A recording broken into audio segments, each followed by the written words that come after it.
ஆலய பீடம் பாருங்கள் இறை மக்களே, ஆண்டவன் சந்நிதி சேருங்கள் இறை குலமே.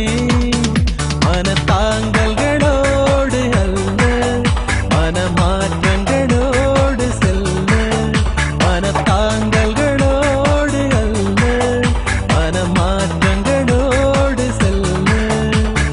சமபந்தி விருந்தில் சங்கமித்தோம், ஆலய பீடம் பாருங்கள் இறை மக்களே, ஆண்டவன் சந்நிதி சேருங்கள் இறை குலமே.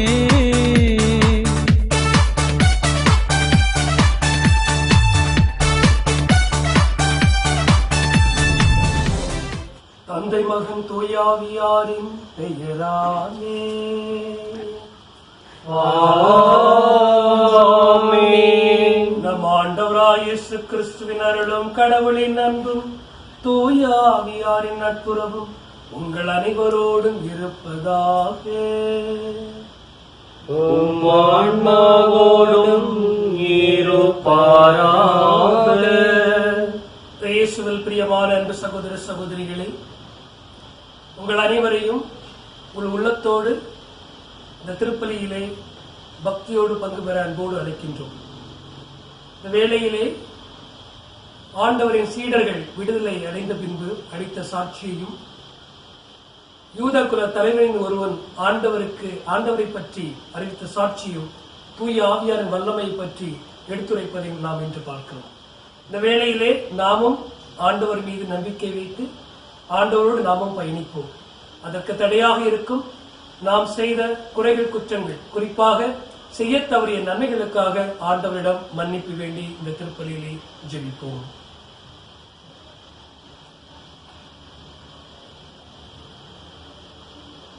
எல்லாம் வல்ல இறைவனிடமும் சகோதர சகோதரிகளே, உங்களிடமும் நான் பாவியை ஏற்றுக்கொள்கிறேன். ஏனெனில் என் சிந்தனையாலும் சொல்லாலும் செயலாலும் கடமையில் தவறியதாலும் பாவங்கள் பல செய்தேன். என் பாவமே என் பாவமே என் பெரும் பாவமே. ஆகையால் எப்போதும் கன்னியான புனித மரியாதையும் வானதூதர் புனித அனைவரையும் சகோதர சகோதரிகளே உங்களையும் நம் இறைவனாகிய ஆண்டவரிடம் எனக்காக வேண்டிக் கொள்ள மன்றாடுகிறேன். எல்லாம் வல்ல இறைவன் நம் மீது இரக்கம் வைத்து நம் பாவங்களை மன்னித்து நம்மை முடிவில்லா வாழ்வுக்கு அழைத்து செல்வாராக. ஆமென். ஆண்டவரே இரக்கமாயிரும். ஆண்டவரே இரக்கமாயிரும். கிறிஸ்துவே இரக்கமாயிரும். கிறிஸ்துவே இரக்கமாயிரும். ஆண்டவரே இரக்கமாயிரும். ஆண்டவரே இரக்கமாயிரும். இந்த திருப்பலியை கொரோனா நோயால் பாதிக்கப்பட்டவர்களுக்காகவும், அதற்காக அல்லும் பகலுமாக பாடுபடும் மருத்துவர்களுக்காகவும், செவிலியர்களுக்காகவும், தூய்மை பணியாளர்களுக்காகவும் மற்றும் அனைவர்களுக்காகவும் நமது அரசாங்கமானது மக்களுக்கு தேவையான அனைத்து நடவடிக்கைகளும் எடுக்க ஆண்டவர் அவர்களுக்கு உறுதுணையா இருக்க அனைவர்களுக்காகவும் நமக்காகவும் இந்த திருப்பலியை ஜெபிப்போம். மன்றாடுவோமாக. எல்லாம் வல்ல இறைவா, பாஸ்கா அருள் உதவிகளால் புதுப்பிக்க பெற்ற நாங்கள் உம்மை வேண்டுகின்றோம்.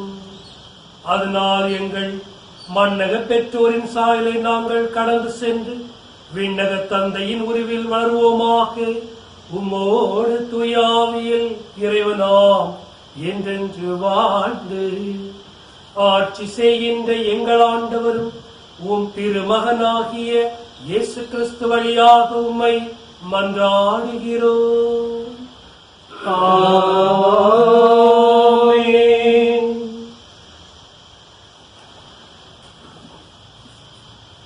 முதல் வாசகம். அனைவரும் தூய ஆவியால் ஆட்கொள்ளப்பட்டவர்களாய் கடவுளின் வார்த்தைகளை துணிவுடன் எடுத்து கூறினர். திருத்தூதர் பணிகள் நூலிலிருந்து வாசகம். 4ஆம் அதிகாரம் 23 முதல் 31 முடிய இறை வசனங்கள். அந்நாள்களில் விடுதலை பெற்ற சீடர்கள் தங்களை சேர்ந்தவர்களிடம் வந்து தலைமை குருக்களும் மூப்பர்களும் தங்களுக்கு கூறிய யாவற்றையும் அறிவித்தார்கள். இவற்றை கேட்ட யாவரும் ஒரே மனதுடன் தங்கள் குரலை கடவுள் வாழ் எழுப்பி பின்வருமாறு மன்றாடினர். ஆண்டவரின் விண்ணுலகையும் மண்ணுலகையும் கடலையும் அவற்றிலுள்ள அனைத்தையும் படைத்தவர் நீரே. எங்கள் தந்தையும் ஊழியருமாகிய தாவீது வாயிலாக தூய ஆவி மூலம் வேற்றினத்தார் சீறி எழுவது ஏன்? மக்கள் இனங்கள் வீணாக சூழ்ச்சி செய்வது ஏன்? பூவலையின் அரசர்களும் தலைவர்களும் ஆண்டவருக்கும் அவர்தம் மெசியாவுக்கும் எதிராக அணிவகுத்து நின்றனர் என்று உரைத்தீர். அதன்படியே இயேசுவுக்கு எதிராக ஏறுதும் பொந்தியோ பிலாத்தும் பிற இனத்தவரோடும் இஸ்ராயேல் மக்களோடும் ஒன்று திரண்டனர். உமது கைவன்மையும் உமது திட்டமும் முன்குறித்து அனைத்தையும் அவர்கள் செய்து முடித்தனர். இப்போது கூட ஆண்டவரின் அவர்கள் அச்சுறுத்துவதை பாரும். அடியார் முழு துணிவுடன் உமது வார்த்தைகளை எடுத்துக்கோர அருள்தாரும். உமது தூய ஊழியர் இயேசுவின் பெயரால் உமது கையை நீட்டி நோயிற்றோருக்கு நலமளியும். அடையாளங்களும் அரும் செயல்களும் நடைபெறச் செய்யும். இவ்வாறு மன்றாடியவுடன் அவர்கள் கூடியிருந்த இடம் அதிர்ந்தது. அவர்கள் அனைவரும் தூய ஆவியால் ஆட்கொள்ளப்பட்டவர்களாய் கடவுளின் வார்த்தைகளை துணிவுடன் எடுத்து கூறினர். இது ஆண்டவர் வழங்கும் அருள்வாக்கு. இறைவனுக்கு நன்றி. பதிலுரை பாடல் பல்லவி. ஆண்டவரே உம்மிடம் அடைக்கலம் புகுவோர் அனைவரும் பேறு பெற்றோர். ஆண்டவரே உம்மிடம் அடைக்கலம் புகுவோர் அனைவரும் பேறு பெற்றோர். வேற்றினத்தார் சீறி எழுவது ஏன்? மக்கள் இனங்கள் வீணாக சூழ்ச்சி செய்வதேன்? ஆண்டவருக்கும் அவர்தம் அருள் பொழிவு பெற்றவருக்கும் எதிராக பூவுலகின் அரசர்கள் அணிவகுத்து நிற்கின்றார்கள். ஆள்வோர் ஒன்று கூடி சதி செய்கின்றார்கள். அவர்கள் பூட்டிய தலைகளை தகர்ப்போம், அவர்கள் வைத்த கண்ணிகளை நம்மிடமிருந்து அறுத்தெறிவோம் என்கின்றார்கள். பல்லவி. ஆண்டவரே உம்மிடம் அடைக்கலம் புகுவோர் அனைவரும் பேறு பெற்றோர். ஆண்டவரே உம்மிடம் அடைக்கலம் புகுவோர் அனைவரும் பேறு பெற்றோர். விண்ணுலகில் வீற்றிருப்பவர் எள்ளி நகைக்கின்றனர். என் தலைவர் அவர்களை பார்த்து ஏளனம் செய்கின்றனர். அவர் சினமுற்று அவர்களை மிரட்டுகின்றார். கடுஞ்சினத்தால் அவர்களை கலங்கடிக்கின்றார். என் திருமலையாகிய சீயோனில் நானே என் அரசரை திருநிலைப்படுத்தினேன். பல்லவி. ஆண்டவரே உம்மிடம் அடைக்கலம் புகுவோர் அனைவரும் பேறு பெற்றோர். ஆண்டவரே உம்மிடம் அடைக்கலம் புகுவோர் அனைவரும் பேறு பெற்றோர். ஆண்டவர் ஆணையிட்டு உரைத்ததை நான் அறிகின்றேன். நீர் என் மைந்தர், இன்று நான் உம்மை பெற்றெடுத்தேன். நீர் விரும்புவதை என்னிடம் கேளும். பிற நாடுகளை உமக்கு உரிமை சொத்தாக்குவேன். பூவுலகை அதன் கடை எல்லை வரைக்கும் உமக்கு உடைமையாக்குவேன். இரும்பு கோலால் நீர் அவர்களை தாக்குவீர். குயவன் களத்தை போல அவர்கள் நொறுக்குவீர். பல்லவி. ஆண்டவரே உம்மிடம் அடைக்கலம் புகுவோர் அனைவரும் பேறு பெற்றோர். ஆண்டவரே உம்மிடம் அடைக்கலம் புகுவோர் அனைவரும் பேறு பெற்றோர். அல்லேலூயா அல்லேலூயா அல்லேலூயா அல்லேலூயா அல்லேலூயா அல்லேலூயா அல்லேலூயா அல்லேலூயா. நீங்கள் கிறிஸ்துவோடு உயிர் பெற்று எழுந்தவர்களானால் மேலுலகு சார்ந்தவற்றை நாடுங்கள். அங்கு கிறிஸ்து கடவுளின் வலப்பக்கத்தில் அமர்ந்திருக்கின்றார். அல்லேலூயா அல்லேலூயா அல்லேலூயா அல்லேலூயா அல்லேலூயா. ஆண்டவர் உங்களோடு இருப்பாராக. ஆன்மாவோடும் இருப்பாராக. புனித யோவான் எழுதிய நற்செய்தியிலிருந்து வாசகம். ஆண்டவரே மாட்சி உமக்கே. அதிகாரம் 3. இறை வாக்கியங்கள் 1 முதல் 8 முடிய. அக்காலத்தில் பரிசேயர் ஒருவர் இருந்தார். அவர் பெயர் நிக்கதேம். அவர் யூத தலைவர்களுள் ஒருவர். அவர் ஓர் இரவில் இயேசுவிடம் வந்து, ரபி, நீர் கடவுளிடமிருந்து வந்த போதகர் என்பதை நாங்கள் அறிவோம். கடவுள் தம்மோடு இருந்தாலன்றி நீர் செய்யும் இவ்வரும் அடையாளங்களை யாரும் செய்ய இயலாது என்றார். இயேசு அவரை பார்த்து, மறுபடியும் பிறந்தாலன்றி எவரும் இறையாட்சியை காண இயலாது என மிக உறுதியாக உமக்கு சொல்கிறேன் என்றார். நிக்கதேம் அவரை நோக்கி, வயதானபின் ஒருவர் எப்படி பிறக்க முடியும்? அவர் மீண்டும் தாயின் வயிற்றில் புகுந்து பிறக்க முடியுமா என்று கேட்டார்.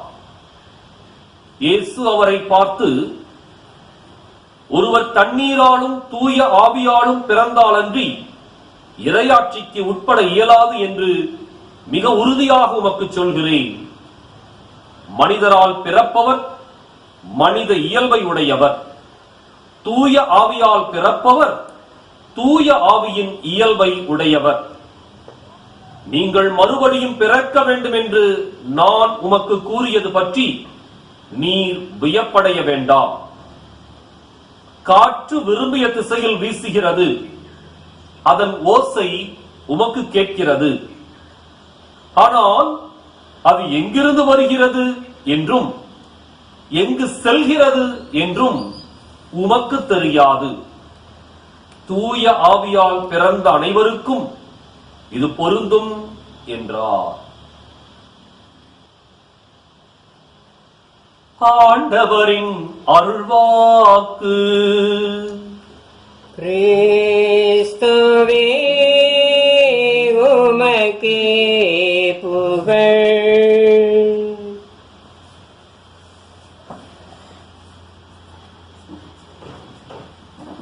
இயேசு கிறிஸ்துவில் அன்பிற்குரிய அருமையான சகோதர சகோதரிகளே,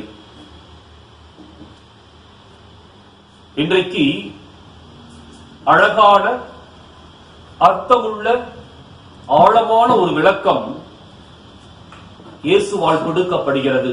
எதற்கு அப்படின்னா, திருமுழுக்கு என்ற ஒரு அருட்சாதனத்திற்கு, ஞானஸ்நானம் என்ற ஒரு அரும் அடையாளத்திற்கு. இதுவரைக்கும் யூத குலத்துல உச்சரிக்கப்படாத ஒரு சொற்றொடரை இயேசு உச்சரிக்கின்றார். என்ன சொற்றொடர் அப்படின்னா, மீண்டும் பிறப்பது. இதுவரை எந்த இறைவாக்கினரும் இந்த ஒரு சொற்றொடரை பயன்படுத்தியதில்லை. அவர்கள் பாவத்திலிருந்து மனம் மாறுவதை குறித்து போதித்திருக்கின்றார்கள். அவருடைய தீய வாழ்க்கையிலிருந்து அவர்கள் மீண்டு வர வேண்டும் என்று அறிவித்திருக்கின்றார்கள். திருமுழுக்கு யோவான் கூட கடைசி இறைவாக்கினராக அறிவித்த பொழுது அவர்கள் மனம் மாற வேண்டும் என்பதை குறித்து போதித்திருக்கின்றார். ஆனால் இயேசு மட்டும்தான் முதலாக இந்த சொற்றொடரை பயன்படுத்துகின்றார். மீண்டும் பிறப்பது.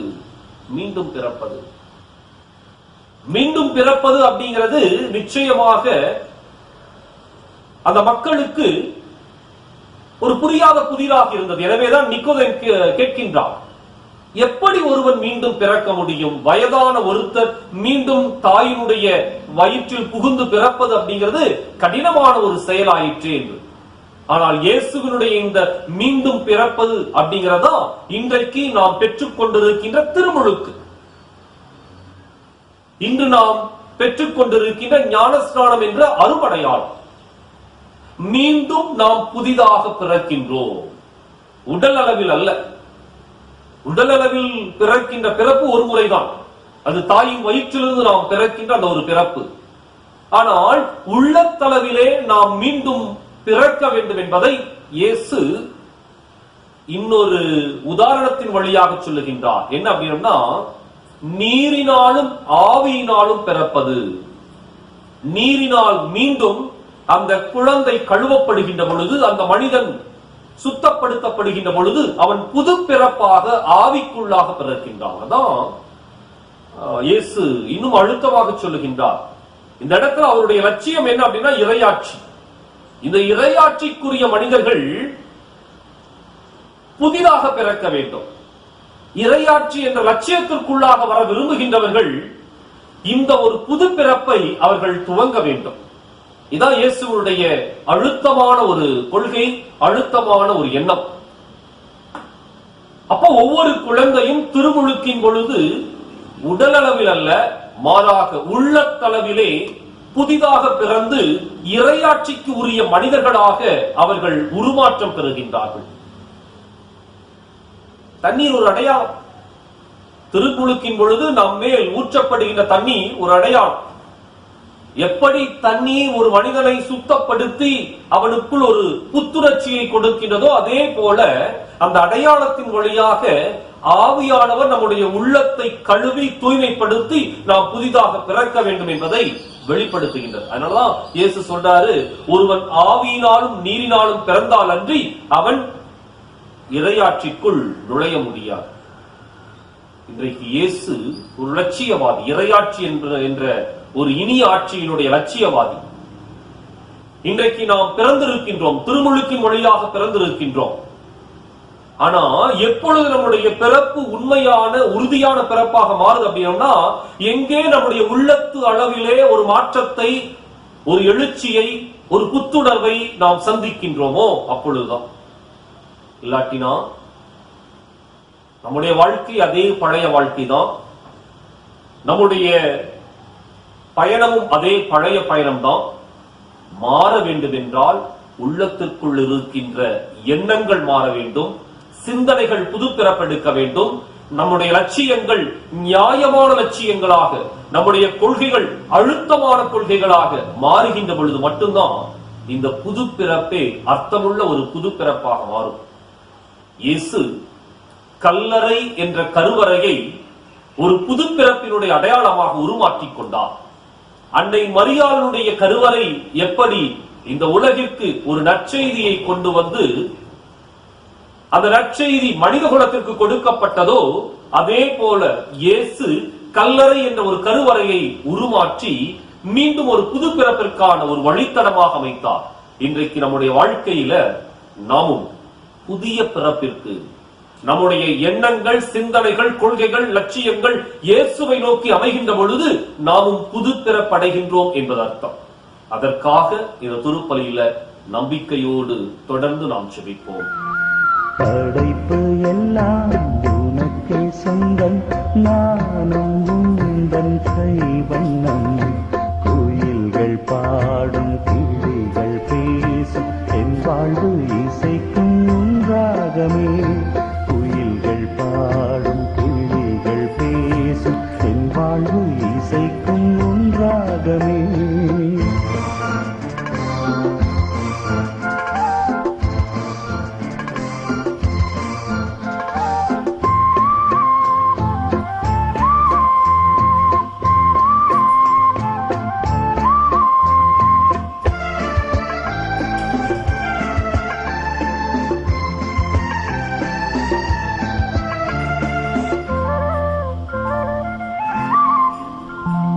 இயற்கை உனது ஓவியம், இணையில்லாத காவியம்.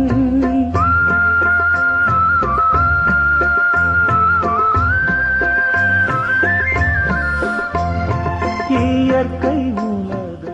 சகோதர சகோதரி, நாம் ஒப்புக் கொடுக்கும் திருப்பலியானது எல்லாம் ஆண்டவருக்கு ஏற்றதாகும்படி ஜெபியுங்கள். ஆண்டவர் தமது பெயரின் புகழ்ச்சிக்காகவும் மாட்சிமைக்காகவும் நமது நன்மைக்காகவும் புனித திரு அவை அனைத்தின் நலனுக்காகவும் உமது கையிலிருந்து பலியை ஏற்றுக்கொள்வாராக.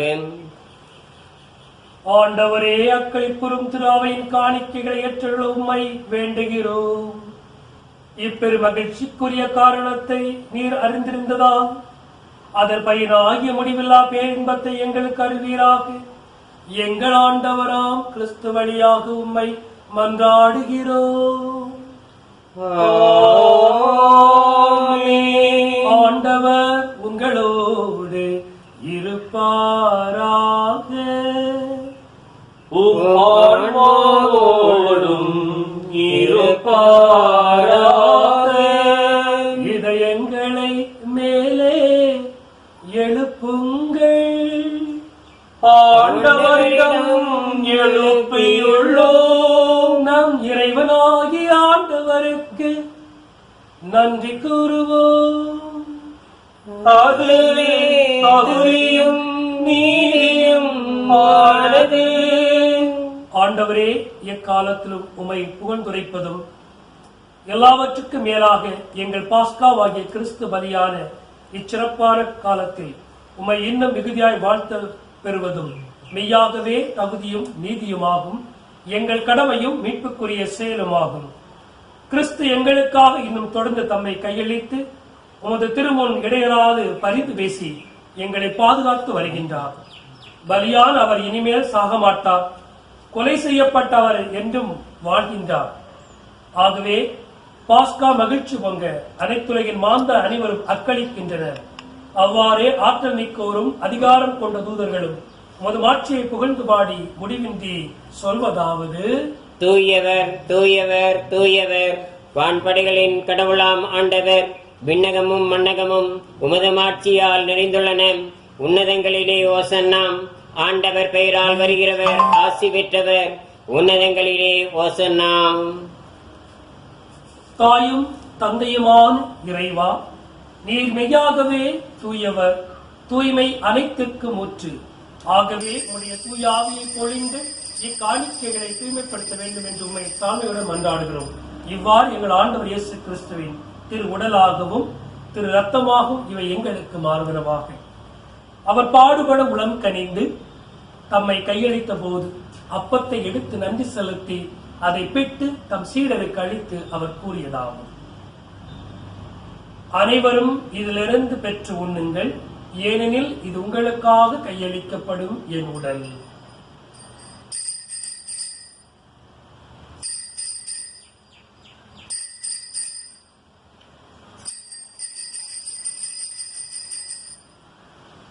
அவ்வண்ணமே இரவு விருந்து அருந்தியபின் கிண்ணத்தை எடுத்து மீண்டும் உமக்கு நன்றி செலுத்தி அதை தம் சீடருக்கு அளித்து அவர் கூறியதாவது: அனைவரும் இதிலிருந்து பெற்று பருகுங்கள், ஏனெனில் இது புதிய நிலையான உடன்படிக்கைக்குரிய என் ரத்தத்தின் கிண்ணம். இது பாவ மன்னிப்புக்கென்று உங்களுக்காகவும் பலருக்காகவும் சிந்தப்படும். இதை நினைவாக செய்யுங்கள்.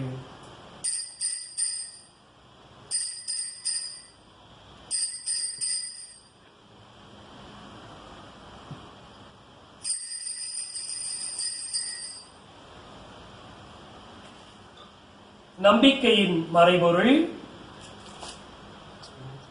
ஆண்டவரே, நீர் வருமளவும் உமது இறப்பினை அறிக்கையிடுகின்றோம், உமது உயிர்ப்பினையும் எடுத்துரைக்கின்றோம். ஆகவே ஆண்டவரே, நாங்கள் கிறிஸ்துவின் இறப்பினையும் உயிர்ப்பினையும் நினைவு கூர்ந்து வாழ்வு தரும் அப்பத்தையும் மீட்பளிக்கும் கிண்ணத்தையும் உமக்கு ஒப்புக் கொடுக்கின்றோம். உன் திருமண் என்று ஊழியம் புரிய தகுந்தோடு என்று எங்களை ஏற்றுக்கொண்டேன். எனவே உமக்கு நன்றி செலுத்துகிறோம். மேலும் கிறிஸ்துவின் உடலிலும் ரத்தத்திலும் பங்கு கொள்ளும் எங்களை தூய ஆவியார் ஒன்று சேர்க்க வேண்டும் என்று உம்மை தாழ்மையுடன் மன்றாடுகிறோம். ஆண்டவரே, உலகெங்கும் பரவி இருக்கும் உமது திரு அவையை நினைவு கூர்ந்தருளும். எங்கள் தலைமை தந்தை பிரான்சிஸ், எங்கள் மறைமாவட்ட தலைமை தந்தை பீட்டர் பீர், எல்லா திருநிலையினர் ஆகிய அனைவரோடும் உமது திரு அவை அன்பில் நிறைவு பெறச் செய்தருளும். மேலும் உயிர்த்தெழும் எதிர்நோக்குடன் துயில் கொள்ளும் எங்கள் சகோதர சகோதரிகளையும், இறந்தோர் அனைவரையும், குறிப்பாக கொரோனா தொற்று நோயிலே இறந்த ஆன்மாக்களையும் இரக்கத்துடன் நினைவு கூர்ந்து உமது திருமுக ஒளியினுள் ஏற்றருளும். எங்கள் அனைவர் மீதும் இரக்கமாயிரும்.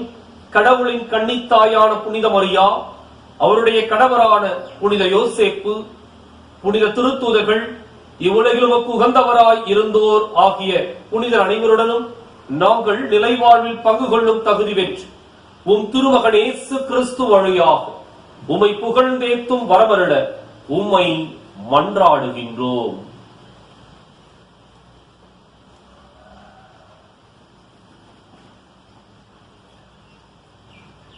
இவர் வழியாக இவரோடு இவரில் எல்லாம் வல்ல இறைவனாகிய தந்தையே, பரிசுத்த ஆவியின் ஒன்றிப்பில் எல்லா புகழும் மாட்சியும் என்றென்றும் உமதே.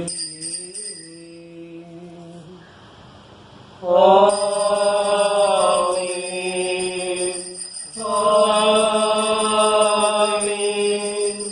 ஆமென்.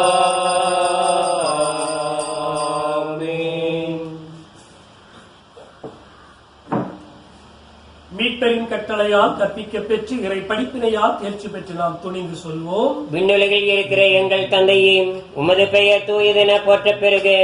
உமது ஆட்சி வருக. உமது திருவிழம் விண்ணுலகில் நிறைவேறுவது போல மண்ணிலும் நிறைவேறுக. எங்கள் அன்றாட உணவை இன்று எங்களுக்கு தாரும். எங்களுக்கு எதிராக குற்றம் செய்வோரை நாங்கள் மன்னிப்பது போல எங்கள் குற்றங்களை மன்னியும். எங்களை சோதனைக்கு உட்படுத்தாதேயும், தீமையிலிருந்து எங்களை விடுவித்தருளாம். ஆண்டவரே, தீமை அனைத்திலிருந்தும் எங்களை விடுவித்து எங்கள் வாழ்நாளில் அமைதியை கனிவுடன் அருள உம்மை மன்றாடுகிறோம். உமது இரக்கத்தின் உதவியால் நாங்கள் பாவத்திலிருந்து எப்போது விடுதலை பெற்று யாதொரு கலப்பமின்றி நலமாய் இருப்போமாக. நாங்கள் எதிர்நோக்கி இருக்கும் பேரின்பத்திற்காகவும் எங்கள் மீட்பராம் இயேசுவின் வருகைக்காகவும் காத்திருக்கின்றோம். ஏனெனில் ஆட்சியும் வல்லமையும் மாட்சியும் என்றென்றும் உமதே. ஆண்டவரே இயேசு கிறிஸ்துவே, அமைதியை உங்களுக்கு விட்டு செல்கிறேன், என் அமைதியை உங்களுக்கு அளிக்கின்றேன் என்றும் திரு தூதர்களுக்கு மொழிந்தீரே. எங்கள் பாவங்கள் குறைகள் குற்றங்களை பாராமல் உமது திரு அவையின் நம்பிக்கை கண்ணோக்கி உமது திருவுளத்துக்கேற்ப அதற்கு அமைதி ஒற்றுமை அளித்தல்வீராக. என்றென்று வாழ்ந்து ஆட்சி செய்கின்றவனீரே. ஆமென். வாழ்வழிக்கு மீட்பளிக்கு நம்மை வாழ அழைக்கும் ஆண்டவருடைய சமாதானம் உங்களோடு இன்றும் என்றும் இருப்பதாக. ஆன்மாவோடும் இருப்பதாக. கடவுள் அளித்த சமாதானத்தை அளித்தது போல பிறரோடு பகிர்ந்து கொள்வோம். உலகின் பாவங்களை போக்கும் இறைவனின் செம்மறியே, எங்கள் மேல் இரக்கமாயிரம். உலகின் பாவங்களை போக்கும் இறைவனின் செம்மறியே, எங்கள் மேல் இரக்கமாயிரம். உலகின் பாவங்களை போக்கும் இறைவனின் செம்மறியே, எங்களுக்கு அமைதியை தந்தருளும். அன்பு சகோதர சகோதரிகளே, இதோ இறைவன் செம்மறி, இதோ உலகின் பாவங்களை போக்க வந்த நம் ஆண்டவர் இயேசு கிறிஸ்துவனுடைய வாழ்வுதலும் திருவுடலும் திரு ரத்தமும் இந்த ஆண்டவரின் முடிவிலா விருதுக்கு அழைக்கப்பட்டு நாம் பேர் பெற்றோர். ஆண்டவரே, நீர் என் இல்லத்தில் எழுதருள நான் தகுதியற்றவன். ஆனால் ஒரு வார்த்தை மட்டும் சொல்லி அருளும், எனது ஆன்மா நலமடையும்.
அன்புக்குரிய அருமையான சகோதர சகோதரிகளே, இன்றைய தினத்திலிருந்து சில தளர்வுகள் ஊரடங்கு உத்தரவிலே பிறப்பிக்கப்பட இருக்கின்றன.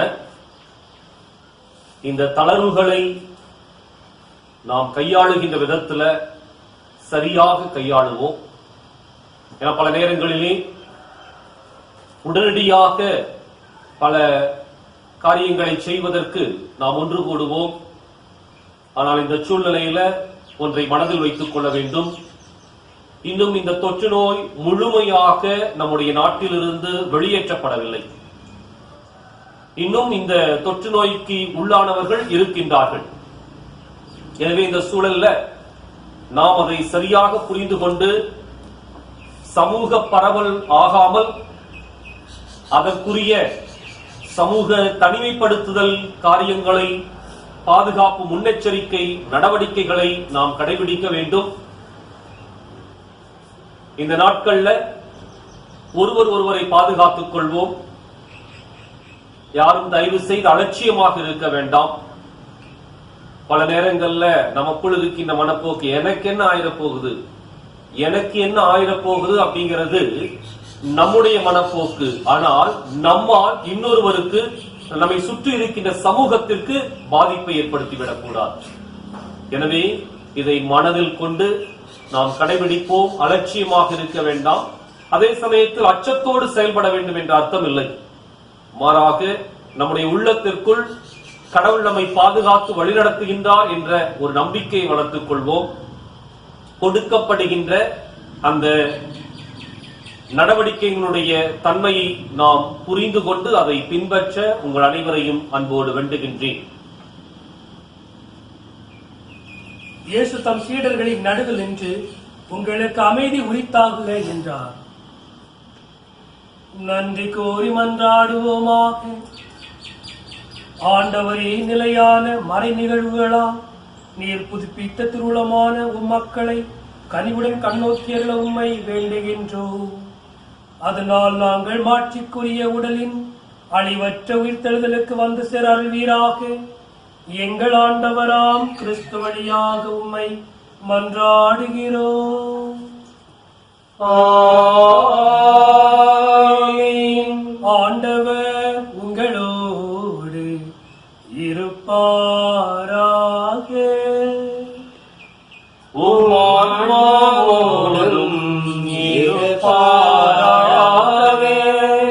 எல்லாம் வல்ல இறைவன் தந்தை, மகன், தூயாவியாரின் வழியாக நம் அனைவரையும் ஆசீர்வதிப்பாராக.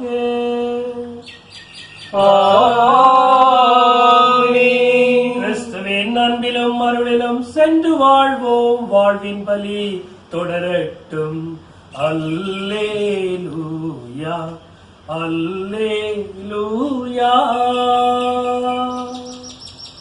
இறைவனுக்கு நன்றி. அல்லேலூயா, அல்லேலூயா.